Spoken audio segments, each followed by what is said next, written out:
One thing Hank the Deuce did learn from his grandfather was that the best publicity you could have for a car was to win races. And Henry wanted Ford Motors to be known in the racing world. However, at the time, the fastest cars in the world were not from America. They were from Europe. And in the early 1960s, they were mostly named Ferrari. The easy solution was to buy Ferrari, a racing juggernaut that was focused on winning first and producing cars second. As Ford put his plan together, it seemed perfect. Ford would acquire a flashy, struggling company that would attract a new generation who wanted something fast and edgy. Once negotiations started, Enzo Ferrari himself seemed to like the deal, as he was becoming tired of having to handle the day-to-day dealings of the company. Negotiations continued for months. In the spring of 1963, Ford and Ferrari seemed on the verge of closing the deal. The Ford offer came with a caveat. Enzo would have to give up control of the budget. In turn, this would mean Enzo would no longer have the complete say over the Ferrari racing team. But this clause in the deal was too much for Enzo. Winning on the track was Enzo's legacy, the one thing he held dear to his heart that he would never give up, not even for millions of dollars.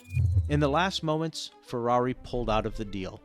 Ugliness ensued. Instead of merely retracting from the deal, Enzo seemed to be personally affronted by the offer. Enzo Ferrari communicated to Henry Ford II that he would never sell under those conditions. He called the company ugly. He called Ford cars ugly, and the factory in which they were built ugly. It's also rumored that Enzo went after Henry Ford II personally, making comments about how his grandfather had been a much better man than he was, and that the real Henry Ford was dead, leaving Henry Ford II as a poor, unfit replacement. Enzo then turned around and sold a major chunk of his Ferrari stock to Fiat.